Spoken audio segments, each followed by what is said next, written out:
Hello and welcome to my channel. Project Kickoff failure is a killer for the project. What if I told you there is a formula to guarantee your project kickoff and also to guarantee your project success? Stick around and watch this video up to the end, because at the end of this video you are going to get a blueprint or a guideline in terms of how to successfully kick off a project. So let's get started.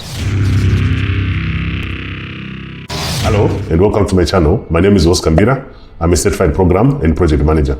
This is the channel I use to help aspiring project managers and practicing project managers to succeed. So in this video, I'm going to take you through what is required, what are the steps you're supposed to take if you are to kick off a project. So what are you supposed to do during the kickoff? There are common mistakes which I've seen being done by some project managers or even program managers. The first one is to start without the proper stakeholder alignment. That should be corrected. You should always have a proper stakeholder alignment before you start the kickoff. You want to make sure everyone is available. For example, you want to make sure the sponsor is available. You want to make sure the expected team members are available. The contractors, they are also available. The vendors, they are also available. In some cases, even the regulatory authority is also available.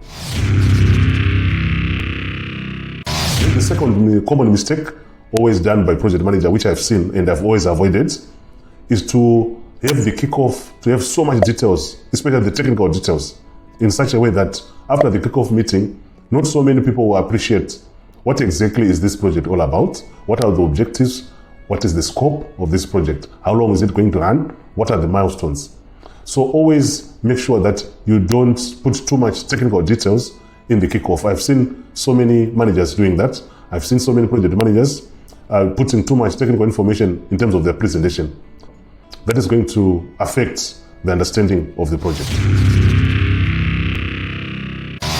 The other common mistake is for the kickoff proceedings to avoid discussing items like risks, like communication, as well as any change management in the process.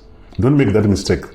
Always make sure your kickoff activities, you are discussing the risks in the project, the issues that you might have identified, the communication structure, the quality management, and also how the change management is going to be done in the project. That is very, very important during kickoff, that you discuss that or you articulate that to the participants.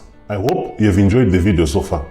If you are new to the channel, don't forget to click the like button, subscribe button, and the notification button so that you are the first person to be notified each time a new video is uploaded on this channel, and it will also help this channel to grow. So during the kickoff meetings, which might be virtual or it could be physical, it depends on the type of project and also on the organizational setup that we have. You might make it virtual or you might make it physical. But what is very important is to make sure that your presentation is ready, covering all the areas that we have spoken about during the pre-kickoff activities. I would advise that from what I normally do in my project, I would advise that at that point, you need to pick the project administrator.